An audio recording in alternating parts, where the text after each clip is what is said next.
Africans at home and throughout the diaspora. Unity is strength. We got the power. Stop the fussing and the fighting. Now's the time to do the right thing. We need more UNITY. Cool. Stop the fussing and the fighting. Yeah. Now's the time to do the right thing. In the spirit of Umoja, embrace with love. Let's do it right now. We've got to do it right. Stop the fussing and the Right fighting. now, right now, Now's the time to do the right thing. Let's do it right now. We've got to do it right. right now, right now.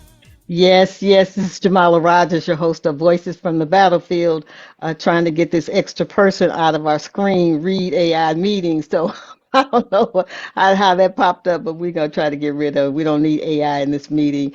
Uh, this is the place and the time where we connect the folks who are on the battlefield, and there are many, and they are fighting against patriarchy, they're fighting against racism, homophobia, Islamophobia. There are so many isms that we're fighting for, but we're also fighting for things. We are fighting for democracy. We're fighting for racial justice and equity. We're fighting for inclusion. We are fighting for human rights. And so there's like lots to fight for. I also need to remind you that we still have a 34 count felon in the White House, a pathological liar. And now we're finding out that he's part of, we don't know how deep, but he's part of a pedophile ring. And so this just points to the moral bankruptcy of this government and the leaders who are leading this country right now. And it's frightening. It's sad. And I think about, for example, you know, Trump's his former Brazilian president, but he's one of Trump's buddies, Bolsonaro, who is about to start serving his 27-year sentence. And for what? For basically the same thing Trump did on January 6th. So the Brazilian people was not having none of that, and now he's exactly where he belongs. But look at us in the U.S. What the hell? What the hell? What the hell? So we got lots of work to do, and we always do, y'all, and we got to do it right. And we are mobilizing, we're organizing. And so my two guests today are on a battlefield that is it is rocking and rolling, y'all. And so we have in the well, we don't have the studio. That's still under renovation and repair. But we have with us today Jamie Johnson. And Jamie's a former Missouri State rep. She's a policy wonk. She's bringing a lot of her skills and her current capacity as the statewide coalition director of People Not Politicians. We also, and this is her first time being on the show, so welcome, Jamie. Thank you for having me. I'm glad to be here. And yes, absolutely. And we have Denise Lieberman, which is not her first time being on the show. She is a civil rights attorney who focuses largely on voter rights, and she is our go-to person when it comes to voter rights, and she heads up the Missouri Voter Protection Coalition. And we're going to hear all about her battles on the legal field because she just got out of one yesterday. So we look forward to hearing about that. So, this is entitled, Theft of Democracy Through the Ballot Box. And, I thought that was appropriate because when we look at what's happening with voting rights and how many different ways the MAGA folks and the Republicans have been trying to dismantle it. I mean, it's just like so many different ways. But here we have a illegal map that was passed during a special session, of course, at the behest of Trump to see how many extra seats he could get. But when I tell people like the new map and what that fifth district now looks like, they know it's illegal. How could this be? And it's actually unfair to any elected official who's going to represent the constituents in that particular region. You got from Kansas City to Mid-Mo, almost to, I think it does include Columbia. So the needs of voters and residents in that area, that big swath of territory, are very different. And so it's no way that somebody, I'm talking about the best of elected officials, and you've been one, Jamie, so you know if trying to serve constituents that large is just it's criminal. It's criminal. And so we're going to hear what happened to that map in a minute. But Jamie, if you would walk us through why there even had to be a coalition and a petition ballot and what that's all about. Absolutely. And again, thank you for having me. I'm so glad to be here. It is feeling more and more like a battlefield every single day when, we are just attempting to allow the people of Missouri to have direct democracy involving these maps. So basically what happened is in sometime in September, our legislature got together for a special session and decided to redistrict our congressional district, redraw the congressional district maps. As a result of that, normally the process, let me give some context to that. The normal process is every 10 years we have a census count. Once that census count is finalized and those numbers are handed down to the states, then there is a panel of people who come together. Most recently in the 2020, after the 2020 census, there is a panel of people who come together. They travel all around the state. They have town halls. They listen to the voters. They listen to Missourians, and then they compile all that information and they redraw our congressional maps. In this instance, the governor is like, here's a map, go to special session, approve it. So the legislature gets together, debates the maps that the governor gave them, wherever they came from. We know where they came from, but wherever they came from, he hands them the map and says, approve it. They approve it with zero public input. There was not a public committee. There was not a committee that looked at these maps, or there was very, very, very little public input. And so as a result of that, we have this new congressional map that breaks up Congressional District 5, which is mostly Kansas City, into a map, like you said earlier, that stretches across mid-Missouri. So as a result of that, People Not Politicians campaign filed a referendum on that legislative decision, that legislative act.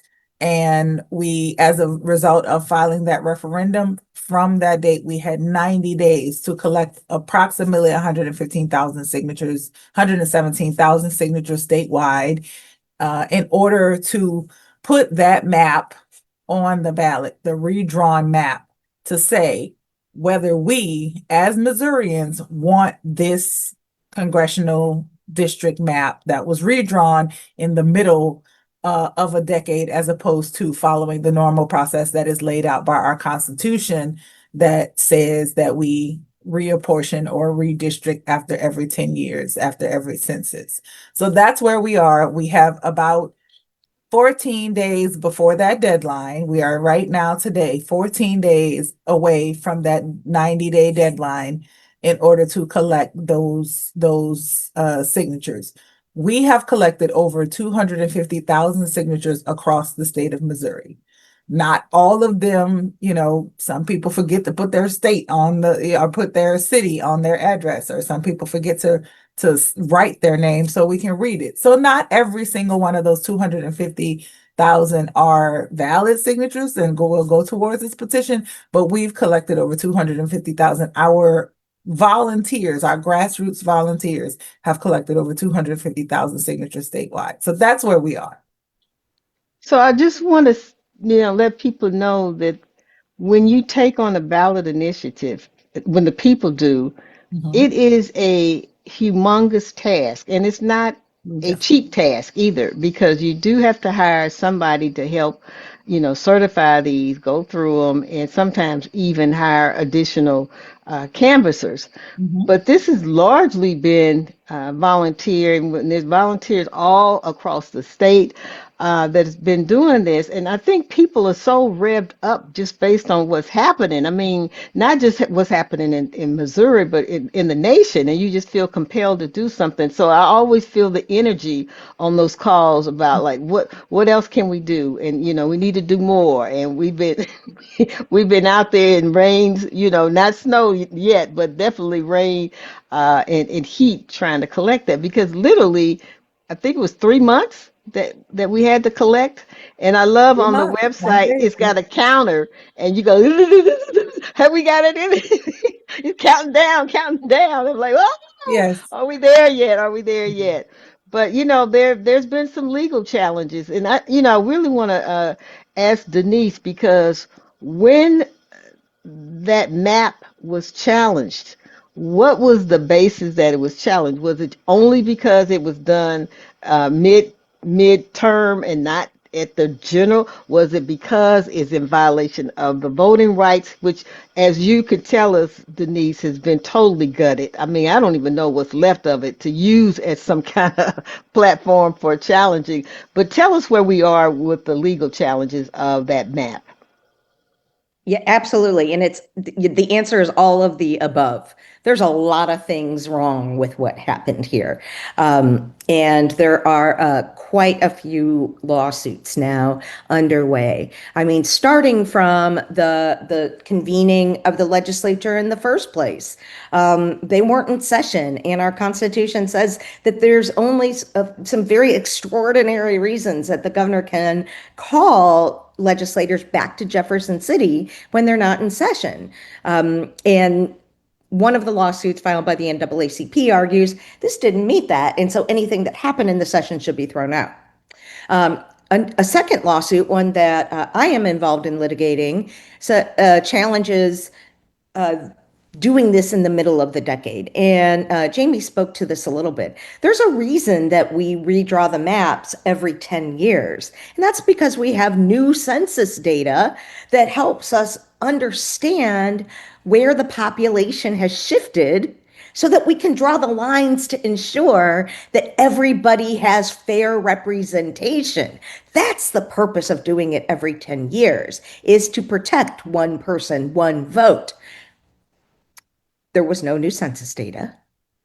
And in fact, the last time legislators got census data was after the 2020 census, and they drew a new map. And in fact, they rejected the very map that was forced down their throats during this special session.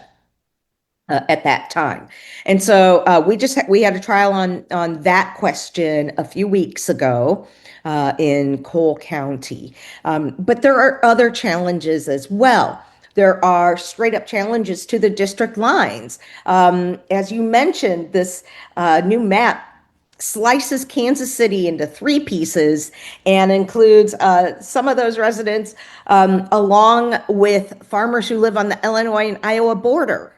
Our Constitution guarantees that maps need to be drawn in a way that keeps communities intact. This one splits up an intact community of Kansas City. It's supposed to be as continuous as possible. This one puts people who live in urban areas in Western Missouri with people who live in rural areas in Eastern Missouri. Right? So that's problematic. And that had a hearing this week as well. But there are also lawsuits that have been filed against the state responding to the shenanigans and falsehoods and disinformation that we've seen from these state officials. And so let me just say at the outset here that Missouri's Constitution is very, very clear. The language says the people reserve the right to propose new laws through the initiative petition process or repeal any legislative action through the referendum process.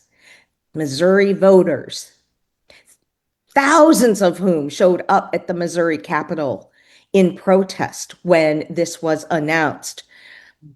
We marched. I think you were there, Jamala, and Jamie. We marched through the halls of the legislature peacefully, but you could feel the weight of our presence, right? The people reserve the right. That is guaranteed by our Constitution and laid out very, very clearly. So the state of Missouri has done a few things. First, they have argued, and this was a court hearing yesterday, they filed a suit in federal court saying, oh, the people don't have the right to do this, despite the fact that it says so in our Constitution, because this has to do with redistricting. They have the right to repeal any other legislative law, but not this law, even though that's not stated anywhere in the Constitution. They also filed a lawsuit arguing that the campaign itself is, and this is based so truly on complete falsehoods, are, using out-of-state funds and hiring illegal aliens, even though, of course, all employees go through the same federal verification processes with every other job. And here's the real kicker on a couple of these. Lawmakers passed these maps in early September, on September 12th. And the Constitution makes clear that the act of the legislature is the trigger for the referendum process to repeal it. So the campaign was consecrated that very day and began collecting signatures. The governor waited an additional 2 weeks before signing that bill into law. And then our Secretary of State waited a full month before acknowledging and certifying the referendum. And then came out and said falsely that anyone who signed the petition prior to that, not only does their signature not count towards the required amount, but they may have been committing an election offense, voter fraud, in doing so. So the campaign, instead of focusing on collecting signatures in this very, very short amount of time, had to file another lawsuit to require that the state count all of those valid signatures that were collected in that first month, nearly 100,000 of them. And while we're right on the law, the state has put delay after delay after delay. That case was supposed to go to trial 3 weeks ago. Everybody was ready. The Republican Party intervened. They put in delays. They asked for a new judge. Then the state asked for a new judge. And that trial is no longer on the table and won't be completed before the due date for turning in these signatures. And so now the campaign is forced to double down to make sure that even without everybody who signed in that first month, they have enough signatures to do so. But the thing is, Missourians know what's wrong with these maps. And that's why they are signing this petition in droves. And that's why they are standing up to fight against this overreach and power grab by Missouri lawmakers that's designed to do one thing and one thing only, and that is to silence the voices of Missourians, while also eliminating one of our two African-American members of Congress from the ballot, someone who is a former chair of the Congressional Black Caucus, an 11-term incumbent whose constituents keep electing them, right? A former mayor. And who was a former Kansas mayor. City, Yeah. right? So people know him, right? Someone who helped bring the city of Kansas City together as an intact community.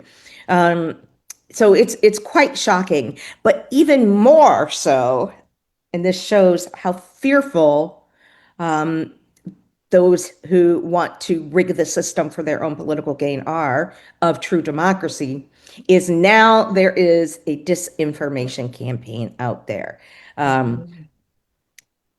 telling voters that if they've signed the petition, they might be guilty of a crime, and call this number to retract your signature, and trying to trick volunteer petition gatherers in to engage in activities that are not legal, trying to bribe petition gatherers with money. And I'm talking $20,000 and $30,000 to stop collecting signatures in order to thwart this.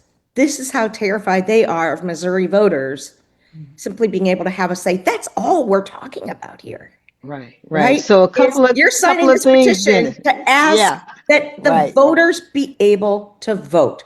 And that is How something that our dangerous is that? Constitution Yeah. protects. Right.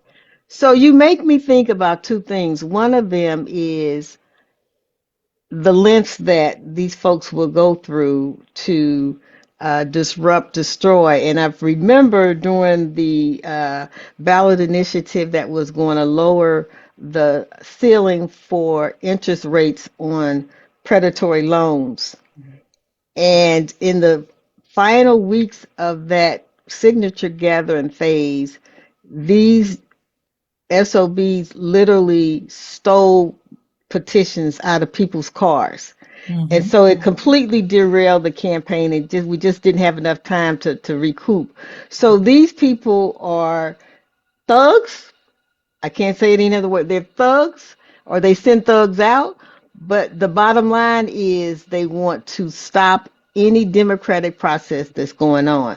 So my question is, given the extraordinary times that we're in where laws don't seem to matter, what does it mean for you to go into court using laws on the books when they are totally disregarding them? I mean, it's just an abuse of power. So where does that leave folks who are trying to follow the rules, trying to use the tools that they have at their disposal, when all the way to the top, the damn president is saying, I don't care what the Constitution is, I don't care what the judges say, I'm doing this.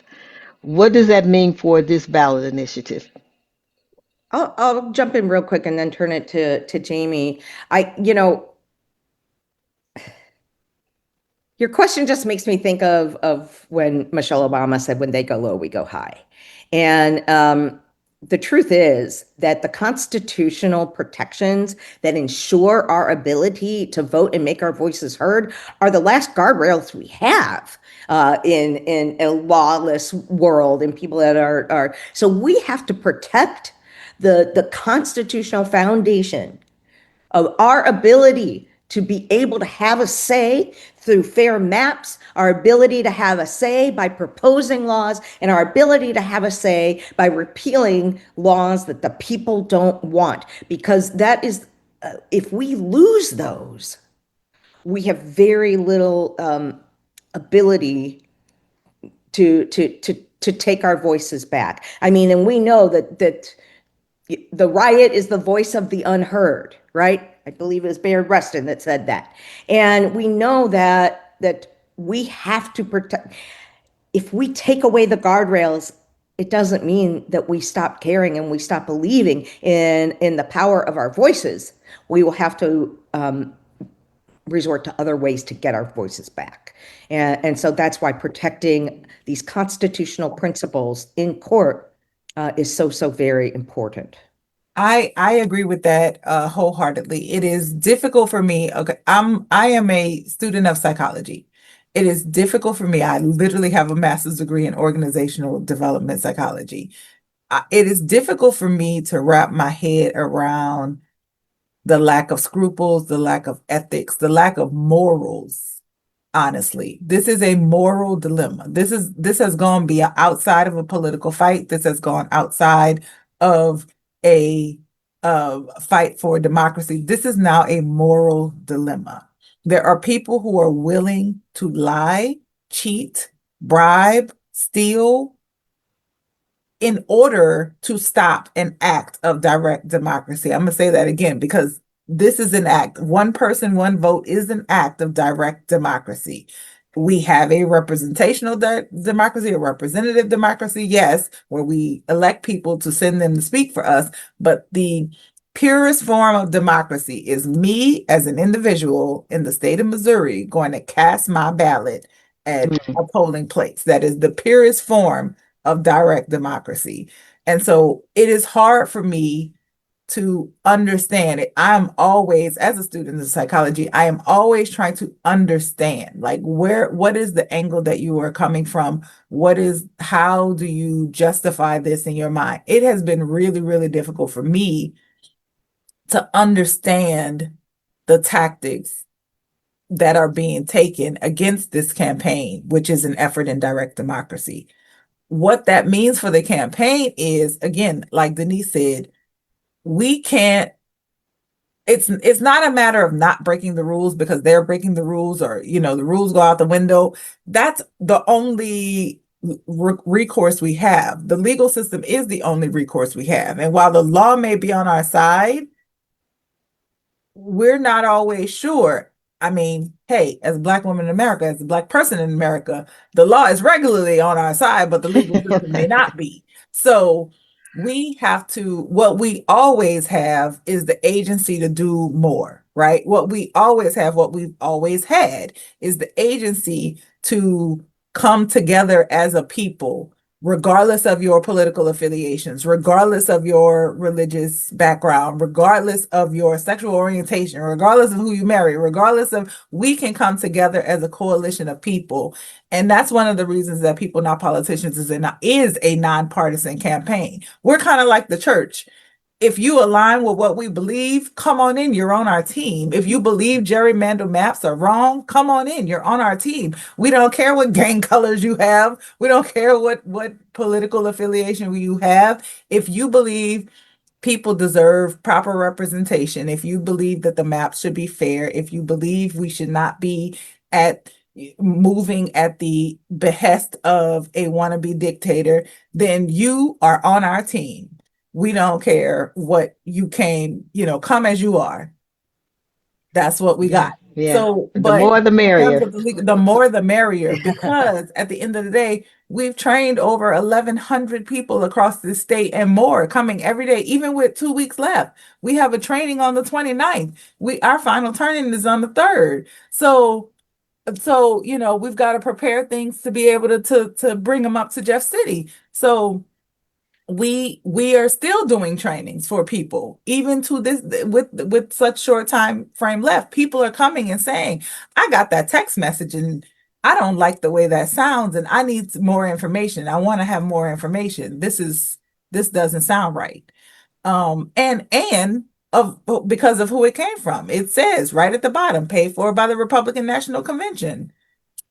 What do you do with that? But at the end of the day, for the campaign, the legal system is the only recourse we have against the people that are in power right now, other than the fact that we can come together as a grassroots coalition of people from multiple places, from multiple ideals, from multiple ideologies, from multiple backgrounds, and say, we want to work together to talk to our neighbors, to talk to our friends, to talk to our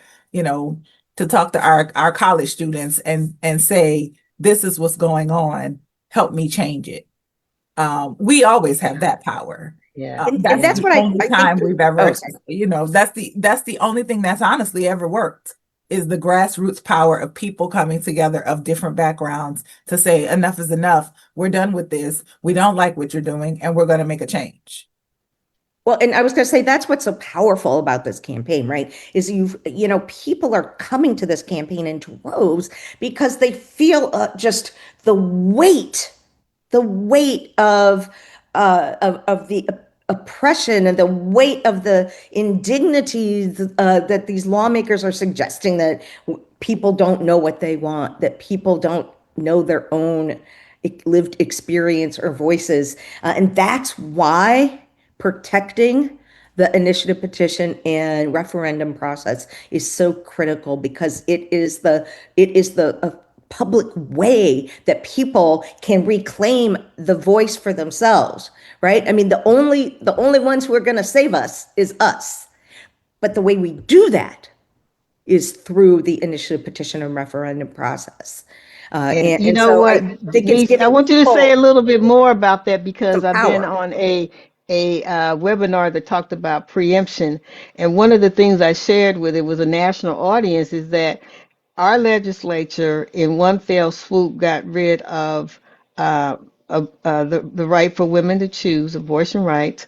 They got rid of earned paid sick leave. They got rid of increased minimum wage. They got rid of local control by the people of St. Louis for over their police department. So all of those came into being because of the very process that you just talked about.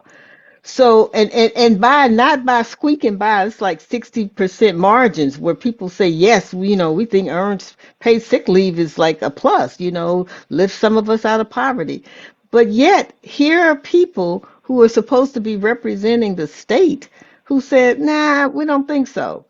So, to your point about the ballot initiative, it is a powerful tool that is now under under scrutiny and attack its very self. And so, what do people need to be thinking about when they look at how democracy is being, I mean, I can't say any other way but being attacked and demolished from the highest people in the highest level. But then when you see what's happening here, people are starting to feel a little bit powerless and a little bit, disillusioned. So I think for us who understand the power of the people, what's what messages can we give to people about how to fight in this particular moment? I mean, do you see these petitions? People are fighting back. Over 200,000 people have already signed this petition to put these maps to the voters. And when we get this thing certified, and when the voters of Missouri go to the polls and defeat this, I think that is a really powerful message that that language that's in our Constitution, that the people reserve the power, can actually be met when we stand together. Okay, so remember the people said that about the four things that I just mentioned. And so when that doesn't happen, what are we telling people that Yeah, they still should be doing? Because it's like we did that and now they didn't enact it. Like what now? What do we do now? And so that's I right. think that's the place where people kind of get stuck. Well, one, we can use it because we are using it, to repeal these maps. But two, this is why we have to so preciously guard this constitutional right. We're going to see more attacks on the citizen initiative process. Pre-filing for the 2026 legislative session starts this coming Monday, already. And we know that there are going to be more attacks on the citizen initiative process. And dime for a dollar, we're going to see a proposal to gut the referendum process now too, because citizens are using it. We already have lobby day scheduled for February 3rd, 2026, that is going to focus on this very issue and focus on stopping those bills from making their way through and pushing forward for further protections, because things have gotten so extreme that that even Republicans, even members of the majority in the Missouri legislature are starting to feel uncomfortable about this, right? I mean, the Speaker of the House of Representatives voted no on these maps because of this process. And so we have to continue to make our voices heard. We have to continue to rally the people, because things are only going to change because the people step up and demand it. Right? What I would say to those people is they wouldn't be working so hard to take away your rights if they didn't understand how much power you have. What politicians are trying to do is shift the balance of power from the people to them. So basically, just like we the origin story is of America is leaving England and the king and all of the things. They're trying to shift the balance of power from the electorate, from the people who are involved, from the people who are informed, from the people who know what they want, to this paternalistic idealism of guardianship of them. They're basically saying to Missourians, everyday hardworking Missourians, you don't know what you want. You're not smart enough to know what you want. Literally, what did she call us, Denise? An uninformed, I can't even say it, plebiscite. First of all, if you're going to talk about somebody being uninformed, please use that word correctly. And a plebiscite is a vote of the electorate, not the electorate. So if you're going to call us uninformed, make sure you use your words correctly, or else you sound. Uh, One of the So let's lawyers start actually there. said that in court yesterday Right. Let's in start describing there. us. Reading is fundamental. Reading comprehension is very important. So, I mean, I didn't know what that word was before I looked at it, but then when I read the definition, I understood that she used it wrong.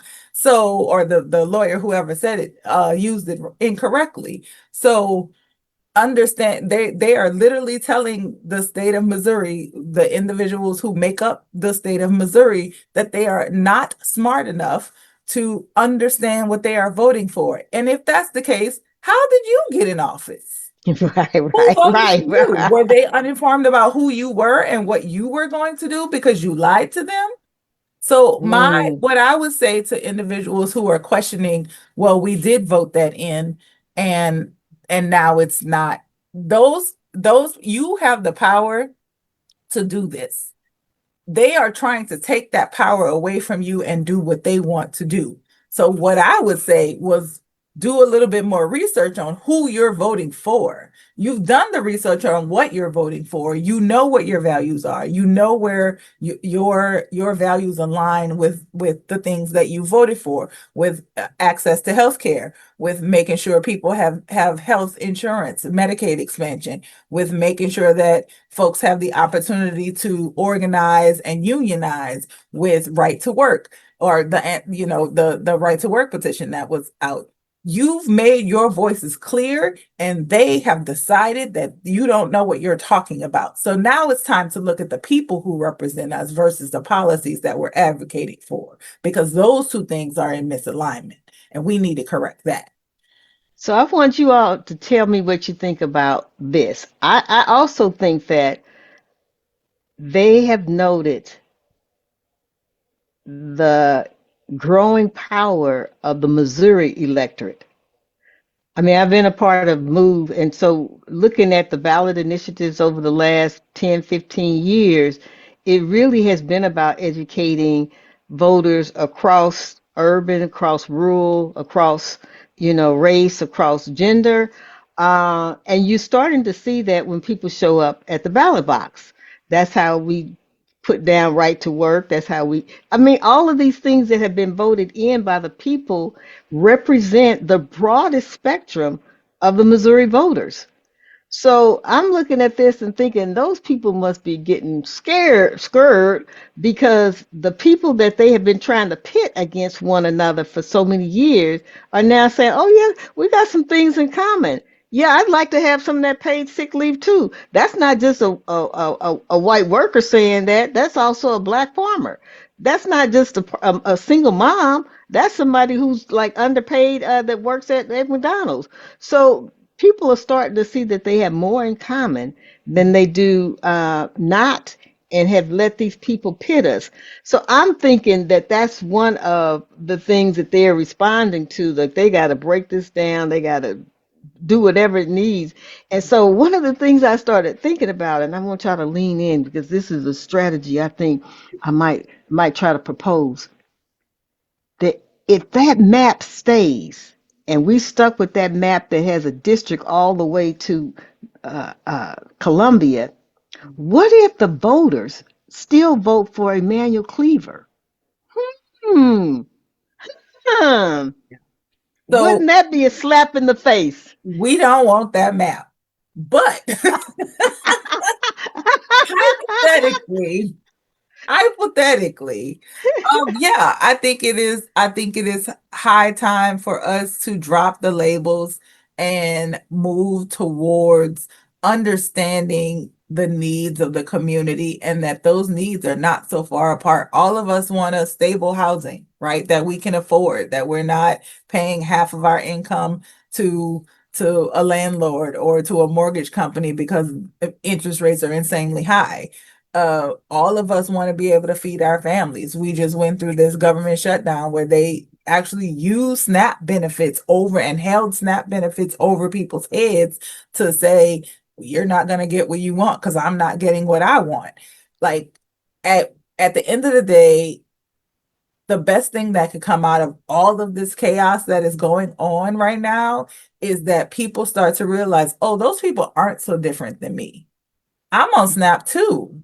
What happens to me when the government is shut down and people are using And Jamie, my they eating, met each my other in ability to line. eat? Yeah, they met each other in the pantry line. You Right. know They met that. each other in Oh, the pantry line, and they're like, wait a minute, we are not so different from each other. The best thing that could come out of all of this chaos is people starting to realize they are not so different than other people. They are not so, you are only a paycheck or two away from being on Snap yourself. mhm. Before, after the elections of 2024, I lost my election. I was unemployed for 9 months. 9 months before I got offered to work on this campaign. I I don't have no savings because I had to pay my house note and had to pay the things to keep my house going for 9 months. So I am much, much, much, much closer to a SNAP recipient than I am to Donald Trump money, or billionaire money or tech bro money or whatever, whoever it is that is the aspiration. I'm not there. And Not even I don't close. know in this lifetime I can get there. But at the end of the day, I still want my children to get a good education so that they can have a foundation to launch from when they go out into the world. I still want to live in a house that has heat, that has food in the refrigerator. Like, we are not so far apart. And I think people are waking up to realize, but I also think there's a lot of people who just don't have the capacity to pay attention to what's going on. I'm trying to feed my family. I'm trying to pay these bills. I'm trying to make sure, this crack I see in my foundation doesn't turn into a $20,000 house repair. I'm trying to make sure this tree that looks dead outside of my house doesn't fall on my house and hurt somebody or hurt my family. I don't have the capacity to pay attention and that's dramatic. I'd like my life to be peaceful. I don't want to know what's going on over there. But I think Yeah. it's time for us to start having those conversations, those grassroots, over lunch, over coffee, over Thanksgiving dinner conversations where we are like, look, we are not that different. We're in the same family and we're not that different. And this is hurting all of us. So at the end of the day, I think the best thing that could come out of all of this chaos is that all of us feel a little bit more pain and then turn towards each other to find solace together And solidarity. and realize that we are not as far apart as people are trying to drive us. Denise, you want to add to that? I mean, that was perfect. Right. I mean, that's exactly what this is about, right? Is people coming together. And the thing that I want to congratulate this campaign and Jamie's leadership with this coalition, because I think it has been a place where people are finally feeling like they can be heard and they can come together and get something done and reclaim their voices, reclaim their power through this process. And when we realize that the power truly does rest with us, then we can keep using it. Like Jamie said, if we weren't so powerful, they wouldn't be going to all these lengths Yeah, to yeah, try and stop us. yeah. Well, in the time that we have left, I have a question for you, Jamie, and one for Denise. But also, I want you to give people some assignments because people are used to that. They know I'm a community organizer, I'm a strategist, so you're just not going to be a spectator. So think about some things that people could actually do. But for you, Denise, are there any victories that we've had in the courts based on your being in there? And I know there's several different fronts going on and several different lawsuits, but what's the status of all of that right now? Well, that's a good question. On when it comes to these cases about the rigged maps, we don't have any decisions yet. Our case arguing that it's unconstitutional to do it mid-decade. That trial has already happened. We're waiting a decision, but that's going to get appealed up to the Missouri Supreme Court. But we have had some court victories. So just last week, I was at the Missouri Supreme Court where we were arguing to ensure that groups can go out and do voter registration without violating criminal laws. And that was a case we won handily at trial, right? Where the court said that registering people to vote and engaging in conversations about civic engagement is protected free speech. And you can't set up criminal penalties or require or bar people from being paid to do that, or require that they be Missouri registered voters or over the age of 18 to do that.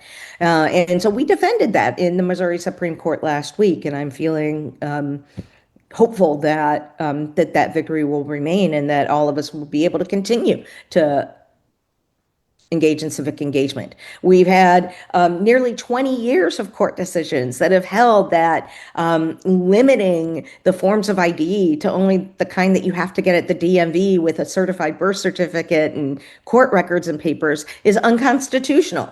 We defended that at the Missouri Supreme Court last week. And all of these things are this is like death by a thousand cuts. Like, they're trying to get us at all sides, trying to limit who can register people to vote, who can register to vote, what kind of ID do you have to vote, what your ability is to suggest new ideas and new laws, or to veto laws that you disagree with. All of these are part of the same constitutional core fundamental rights that that protect our democracy and to protect the ability of each and every one of us to be able to speak our truths and to have a say in our own futures and our own destinies. And that's really what we're talking about here when we talk about people coming together. The right to vote is not about who you vote for,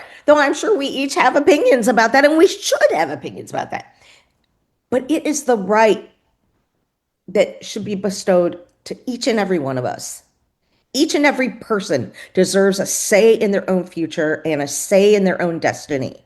I'm reminded of something that Martin Luther King said in his Give Us the Ballot speech in 1957, where he said, if I do not fundamentally and irrevocably possess the right to vote, I do not possess myself. I cannot live by the edicts that I helped enact. I can only be subjected to the edicts of others.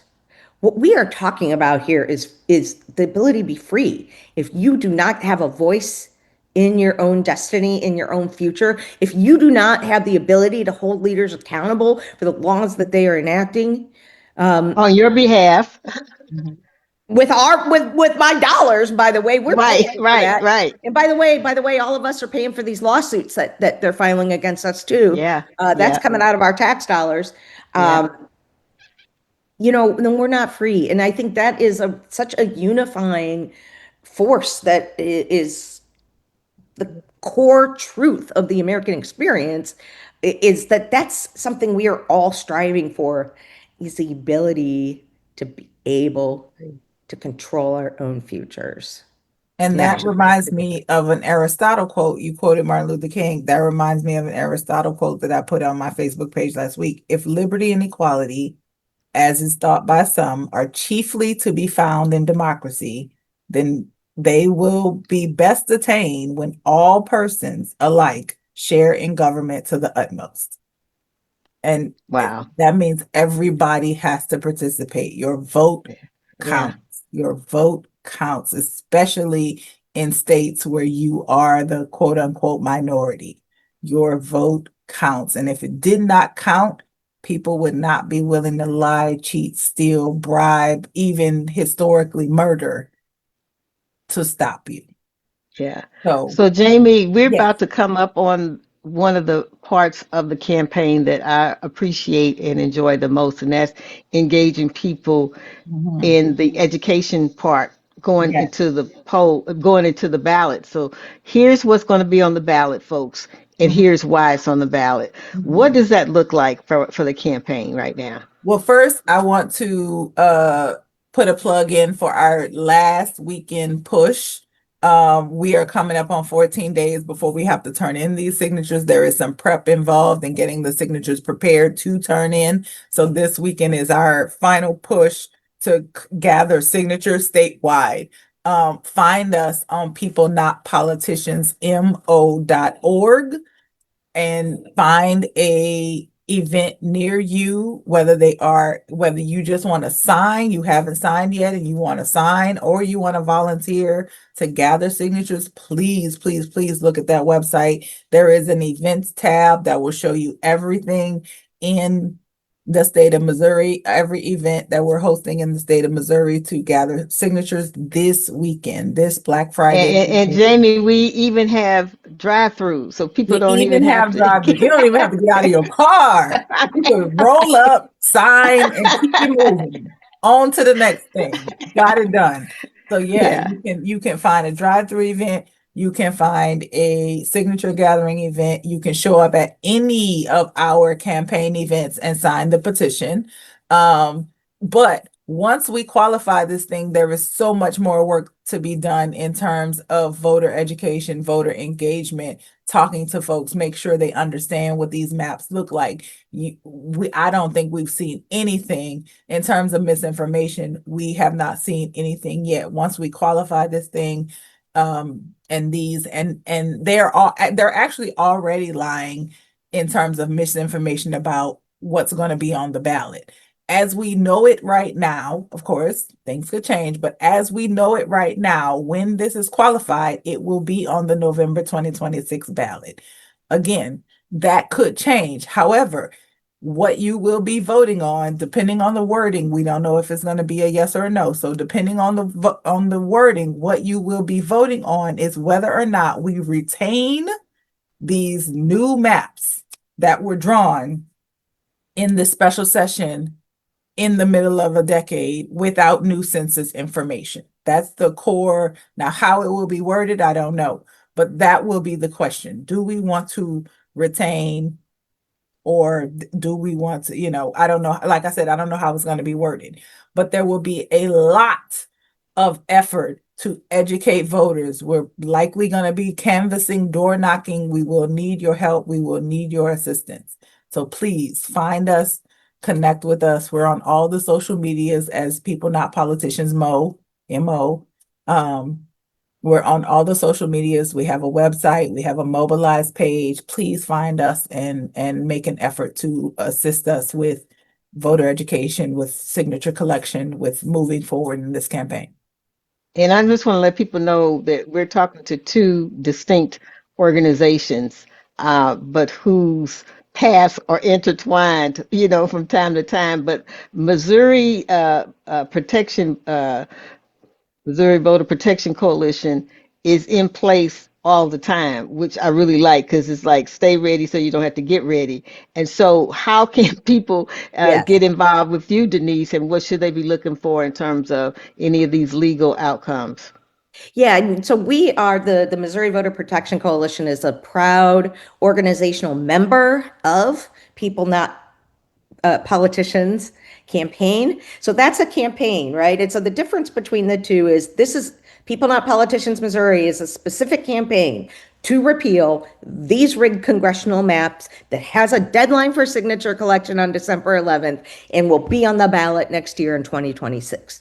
Missouri Voter Protection Coalition is an evergreen organization, year-round, 365, right? Where we are here to ensure that the right to vote is free, fair, and accessible to all Missourians. And the campaigns come and go, though this is incredibly important.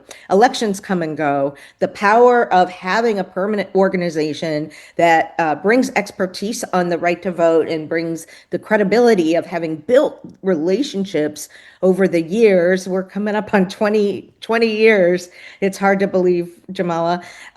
It is is really powerful and allows us to effectively activate people when campaigns happen. So, for example, this summer, when the governor announced that there would be, or there was likely to be, an extraordinary session to rig these congressional maps, right? We were able to pull together, because we already meet every single week, and pull people together right away and say, we're going to Jeff City next week.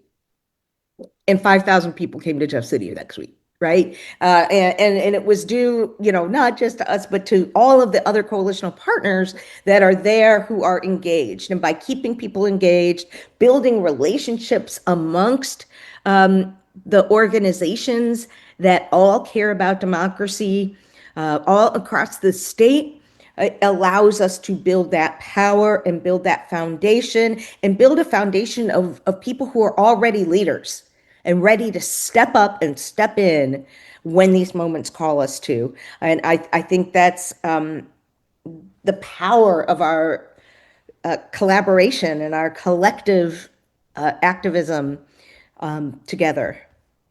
Absolutely. And I would say the beauty of it too, because being on those different calls, you see people that you don't really know, and you hear about what they're doing, and they say, oh, they're doing that. Maybe we could do that here. There's just a really organic exchange between folks who are doing the work, who are actually on the battlefield doing the work. So I appreciate both I of have what you all are doing. a great Go story ahead. for that. Actually, someone that showed up to do to go door to door to get signatures showed up and ended up getting paired with someone that they didn't know, and they both called me because they said, I recognize that person from the Missouri Voter Protection Coalition weekly calls, and I knew who they were, and like we became fast friends, and they got paired together and went off and started collecting signatures together.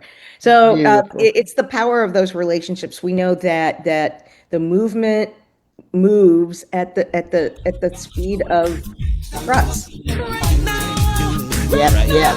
So thank you, Jamie Johnson, who is leading the charge for People Not Politicians, and Denise, don't get it twisted, her youthful look, she's been doing this for years, and we're going to keep on supporting that.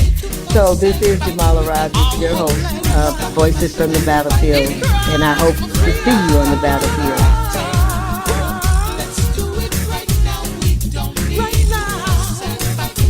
If you want to see this show or any others, just go to JamalaRogers.com.